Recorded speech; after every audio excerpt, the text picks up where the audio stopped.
So let me get this straight. Minnesota finally wins a game, and on that day you decide to wash all your hockey shirts. Okay, I did not expect them to win this, but fair play. But this kind of works, doesn't it? It has Minnesota on it. That is true, and it matches my hat. What's up, guys? It is I, the Finnish magician. We have a slight draft in a hurricane. Matt Zucker is a Minnesota Wild. It's on!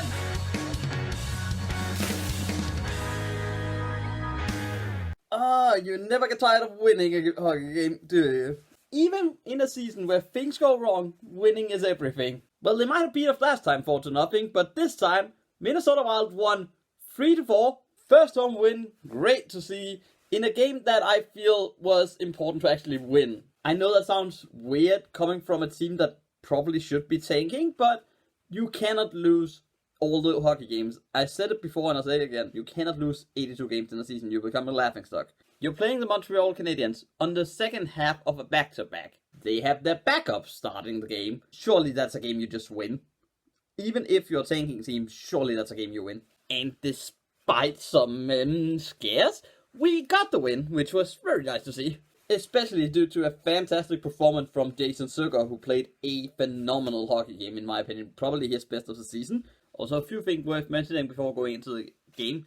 Joel Evson-Ek was injured this game, so he was out. In comes Gabriel Dermott, who I think played a decent game, had a few really good chances to get his first point, his first goal. Unfortunately, the puck just didn't bounce the right way for him. Mayhew was in again. Jerry Mayhew had another kind of good game, but at the same time, he was less visible than he was in his first outing against Toronto. This probably has been one of Mayhew's last outings, though, because I think I've seen Zuccarello is starting to get back into feet. He's getting back in training, so if he comes back, obviously he takes that spot, and I will assume Mayhew goes back to the AHL. I don't know the extent of Joel Evson-Ek's entry. It came from the free Shea Weber blocks, and when he is back, obviously he will take the spot from Dumont. We start off pretty well. We get the first power play, and that actually capitalizes. Fine movement. Koivu shoots it into the middle of where Jason Zucker is. Great tip. And a good goal by Jason Zucker. I like Jason Zucker in that area. I think he has a very, very good eye for deflections. And I think he's good to have in that area. Because he, despite him on breakaways having hands of stone, elsewhere I actually think he has really good hands. Good goal, good lead, which we take into the second period. And then the curse of the season hit. Because Minnesota cannot hold on to leads even if their life depends on it. Matt Dumba takes an interference penalty, not ideal, and ends up with a goal from Thomas Tatar on a rebound. I don't know, I think Dubnyk should have done better. I think one of the flaws with Devin Dubnyk, and I think it's becoming more and more apparent with age, he leaves way too many rebounds. He leaves way too many rebounds in bad areas. This is a good shot from the point by, I think it's Jeff Petrie, but Dubnyk, you gotta push that to the corner, not the right face-off circle where Thomas Tatar obviously is. And because we're on a penalty kill, nobody has him, and it's a free shot, but it's a deflection Dubnyk has to do better at. And an NHL goalie has to be better at rebound controls, and has to be better at making sure the rebounds goes to the corner every single time. But we start again. Okay, that was just one goal. That we can manage that, can't we? It's just a goal. There's no worries. It's 1-1. Let's reset. Let's reconvene. We have every momentum. They got a power play goal. Okay, that sucks, but we are back, and they scored again. And I even missed a second on this one, because after 16 seconds, it's 2-1 Montreal. A terrible giveaway by Ryan Hartman, but at the same time, we have four guys flying out the zone, and only Matt Dumba like, guys, where are you all at? Matt Dumba even manages to block the surefire pass. Unfortunately, it falls back to Deneau, who goes behind the net, just puts it off the back of Dubnyk, and it goes in. Dubnyk doesn't look great on this goal. I think he potentially overcommits a little bit too aggressively. But at the same time, this is fully Ryan Hartman's fault. You cannot make that kind of mistake in your own zone. And also, why do we have four other guys flying out the zone and only one guy back? I get that this is a giveaway by Ryan Hartman, which you should never do in your own zone. But at the same time, where is our other defender? Like, we get full on flambasted by one bad pass by Ryan Hartman. That should not happen. You should be a little bit more disciplined in your own zone. But Ryan Hartman, terrible giveaway. Montreal scores after 16 seconds after tying the game, and it's 2-1. And despite good chances, we just can't capitalize. Eric Staal has some wide open nets, shoots it wide somehow. Luckily for him, we score 20 seconds later. Eric Staal shoots the puck from the point, Luke Connor is in front with a Montreal player, don't remember who it is.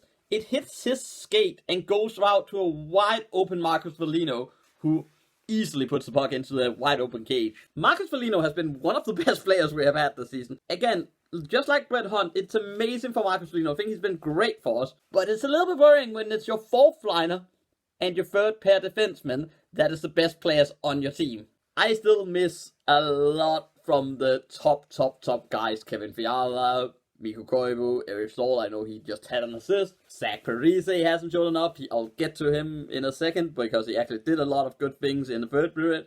Ryan Suter I still lag a little bit from. Matt Dumba I think has been worrisome. Jared Spurgeon, yes, he has gotten a few points, but again, slight worries in that area. Matt Zuccarello, yes, he's been injured, but in the first few games has not been good enough. Like, from our top lines, I think the best players is Jared Spurgeon and Jason Zucker.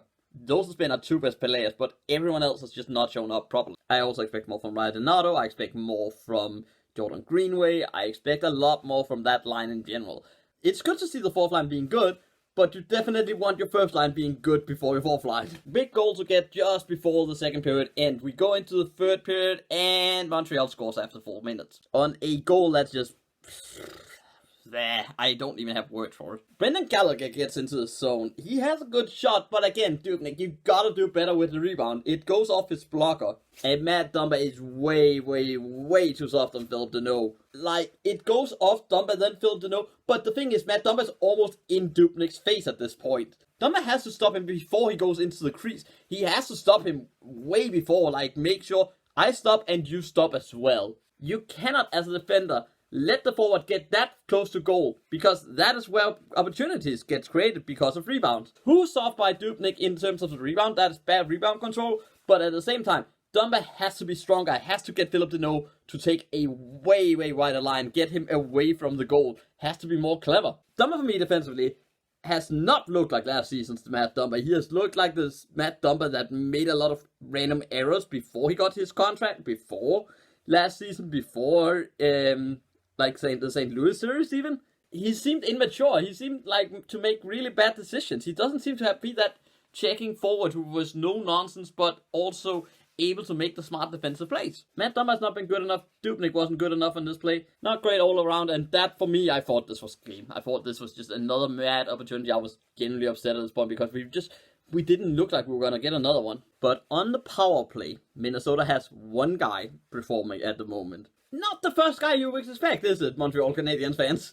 But Brent Hunt has been one of our best players on the power play. He is such a good shot. He's such a good playmaker. And honestly, that's the best trade Paul Fenton made, was get us Brent Hunt. We win the face-off from Jordan Greenway. Dumba gets his frozen to Brent Hunt. What does he do? Shot right away. Keith Kincaid is literally on the other side of the arena at this point. Probably should have been more square to the puck, but he has to make a side-to-side movement. Brent Hunt sees it, throws it the opposite way.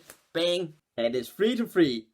And then the Minnesota Wild started piling under pressure, despite Matt Dumba deciding to take a cross-pick like 2 seconds after we scored. But we survived it, and then we began to pile under pressure. And it paid off. With 8 minutes left, it paid off. An absolute fantastic pass. One of the best passes I've seen from Jason Zucker.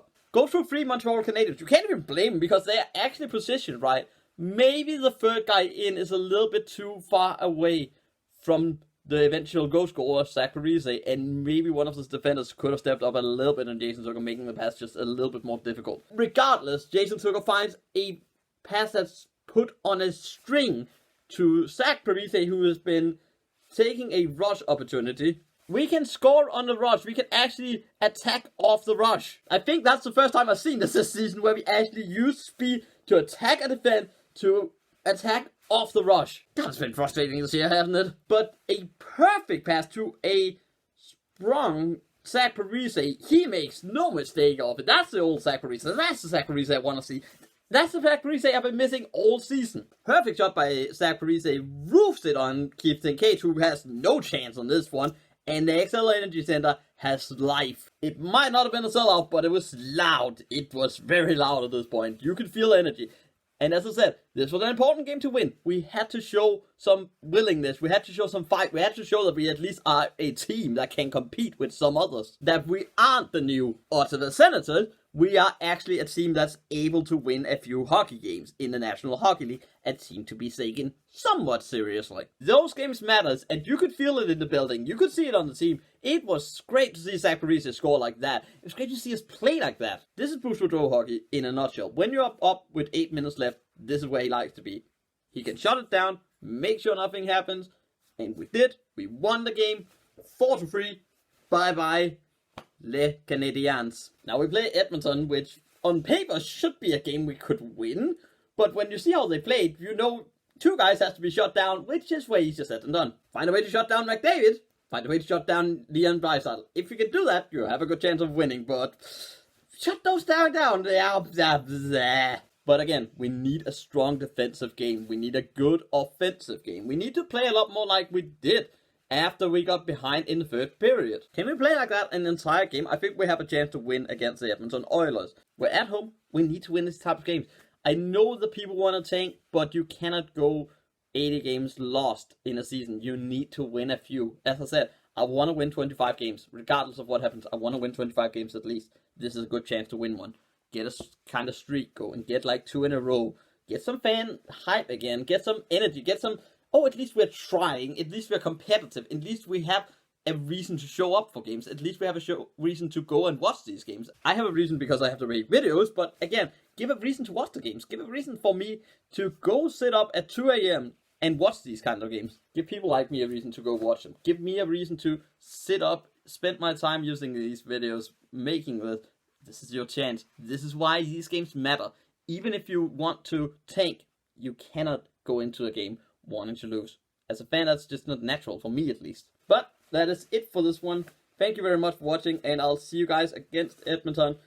I might not make it tomorrow because I have a bit of a dentist appointment. One of my teeth hurt like badly, so that will be interesting. But thank you very much for watching, and I'll see you guys next time.